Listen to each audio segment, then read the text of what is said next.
Hi, and welcome back. This is once again Amy Derrick with Champions Concessions, and I am here talking with the one and only Michael Derrick. This is my husband, and I wanted to introduce him to you all and allow him to share a little bit of his story and our story, because he's going to be participating a lot in what we do here at Champions. We want to put a face behind who champions for our family, and I can say that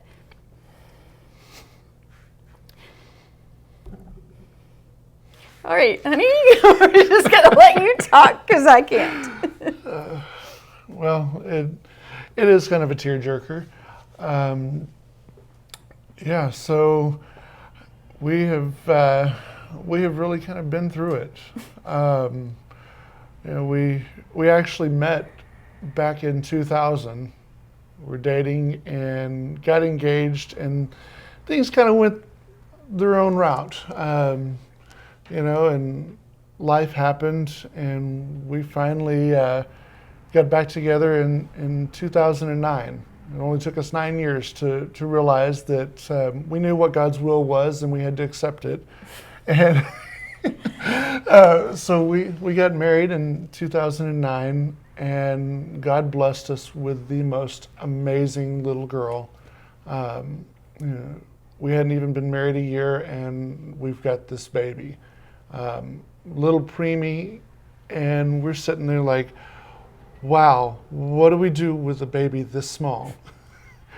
And if the doctors had have really, paid attention and done the genetic testing they do with most kids, we would have found out, early on, what struggles we were going to end up facing. But we faced, 9 months of very little sleep, and the sleep deprivation really hasn't ended. But we have found such a joy and such hope and such acceptance from our little miracle. Rebecca has taught us both so much about ourselves, about each other, and the biggest thing is a new way of seeing the world. Yeah. Because she doesn't see a stranger. Last night we asked her what she wants to eat. She wanted to go to IHOP. She wanted breakfast. So we go to IHOP, and there was this older gentleman sitting over by himself, and he was so impressed with her because she was talking to someone she didn't know, making him feel so good about himself. And he came over just to thank us, and we had a chance to talk to him. By the end of the night, we were sitting down at you're holding someone else's baby, and I'm sitting down at a table with them and able to minister some life to them as they're going through some, incredibly difficult situations. And you can just see weariness on this new mother's face and all of the things that happen, when you got an infant. Yeah. And all of those things happen because Rebecca has such a deep need to connect with people. Yeah. And so it's been an amazing journey. She has such a unique personality that can be exhausting at times. But one of the things that I have been so honored to partner with you on is this whole idea and concept of champions. It's like when I presented this idea to you, you didn't hesitate, you didn't question. You were like, "That's God. Let's do it." And started small, trying to help out a single mother that desperately needed some hope, and it's kind of grown from there into what we lovingly call the Champions Empire. So one of these days we'll share the whole vision with everyone. But right now, could you just speak a little bit about your perspective on champions. Well, the whole idea of champions really struck a nerve with me when we started talking about people that needed someone to look out for them, to watch over them, to protect them, to fight for them. And so, as I looked at that, I looked back at my whole career, and my whole career has been, I want to fight for other people. I want to protect people. I want to keep people safe. I want to make sure that, I'm in networking, so, like computer networking, not people networking. I'm horrible at people networking, but when it comes to computer networks, I wanted to get in there and make sure people's networks worked good for them and made their life easier. And so I've always kind of championed for people and didn't really realize that that's what I was doing. And I started a cybersecurity company a few years ago, and this was before Champions really got going. And so in that cybersecurity company, I didn't really care about my clients' data. I cared about their clients' data. So I was going into banks and going into pharmacies and going into software development companies, and my whole goal wasn't to protect them or protect their reputation. It was to protect the people that bought services from them, that banked with them, that got prescriptions from them.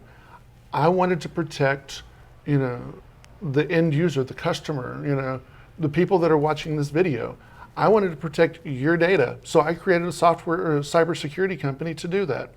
And then Amy comes up saying, "Hey, here's a way we can champion for more people. We can directly impact people's lives."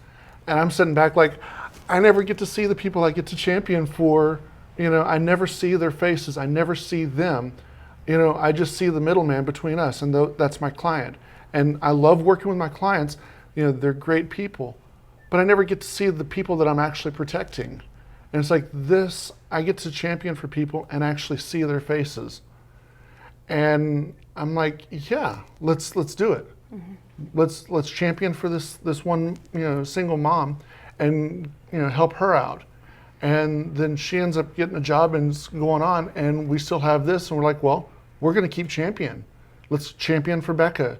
Let's start champion for other families. Let's create a system where families with special needs kids, or a person that has some type of a need, that can't work in a normal environment, they can go out and buy a trailer and basically franchise our concept, our design, and we can help them start a business so now they can be self-sustaining.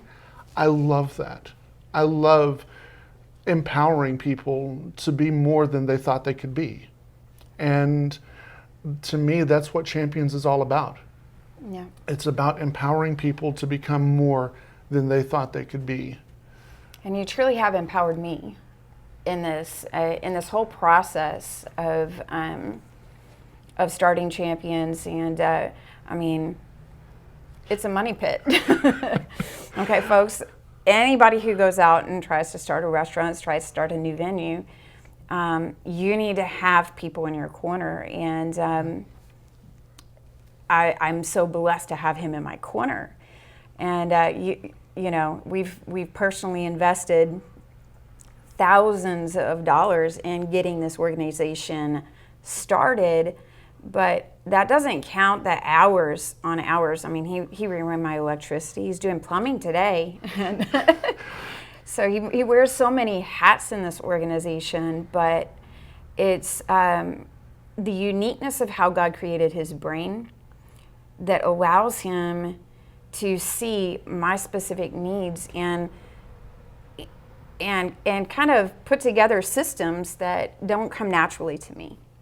Okay, so banking systems and structures that don't come naturally to me, and that's part of Asperger's. And so when we say we take championing for persons with unique abilities seriously, it's because we are a family of persons with unique abilities.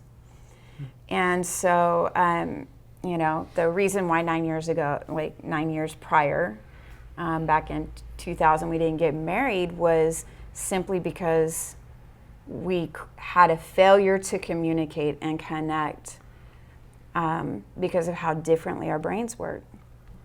And the Lord had to do a lot of work in you to teach you how to be more human and a little less robotic.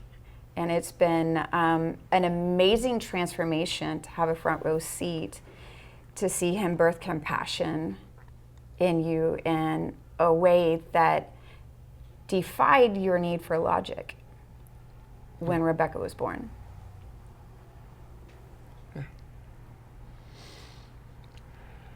Yeah. Back then, when we first met, I had a group of friends around me from my church that, she didn't necessarily see all of this, but they were constantly pushing me. What she did see was how awkward I was around people, how mechanical everything was, how I couldn't talk to someone unless I had an absolute purpose. Today, I still have a hard time starting a conversation, but once it gets started, I can keep talking. Back then, I couldn't. And we actually found out from one of our doctors that had been my doctor for years, and when we got married, we started using her as our family doctor, and she had known me for years. And when Amy said, "We think Rebecca might have autism," she's like, "Well, the apple doesn't fall far from the tree." And Amy's like, "You mean Michael?" And she's like, "Yeah." So that night I come home from work and she's like, "Yeah, Michael, you're gonna sit down here at this computer." I'm like, "Okay." She's like, "You're gonna do this test." I'm like, "Okay." So I start doing this test and it shows that I'm in the spectrum for autism. She's like, "Yeah, you didn't answer those, your actual natural way of answering that. You did it the way you've been trained." And I'm like, "Okay." So she's like, "Now let's go back, and I want you to do your gut reaction on each one of those." So we did that. It turns out that I do score on the autism spectrum, and I didn't know that. Growing up, I just knew that I was different, that I thought different, that I saw the world different, but I was able to function, and so I didn't think that there was anything wrong with me. My parents would tell me, "Hey, you've got too short of a temper, so you really need to look in the mirror, think of things that make you mad, and try to learn to control your facial expressions, because you have absolutely no control." And so I started doing a lot of that stuff, as a kid, and had friends, like I said, and whenever I was in a young adults group, that helped pull me out. And then we find out that, yeah, I did have something, and I was, autistic. And now, I take that, what was a struggle as a kid that I didn't know what it was. Now I can put a name on it and say, look, I want to champion for people like me that are autistic and don't even know it, or that are autistic and know it, but they don't think there's hope. And I've been able to speak to so many parents and say, look, your kid might have some limitations right now, but their only limitations are what you allow the world to put on them. They can do so much more. Mm-hmm. You just have to push. And now we get to actually do that together. I might be locked in my office most of the day, but I get to step out, and when I have the opportunity to champion for someone, I can champion for them. And that gift that you've given me by us bringing our businesses together, because my cybersecurity company is based here in the same building as the restaurant, and we're going to be able to partner together, and I actually get to put a face with who I'm championing for. Mm-hmm. And I want to thank you for that gift, because now we get to partner side by side and champion for people and change lives. And I am so excited about it. Forever grateful. Yeah. And so we appreciate all of that, and we are going to go ahead and wrap it up as we have our family standing outside the door. So Thank you so much for joining us, and we will see you again next time.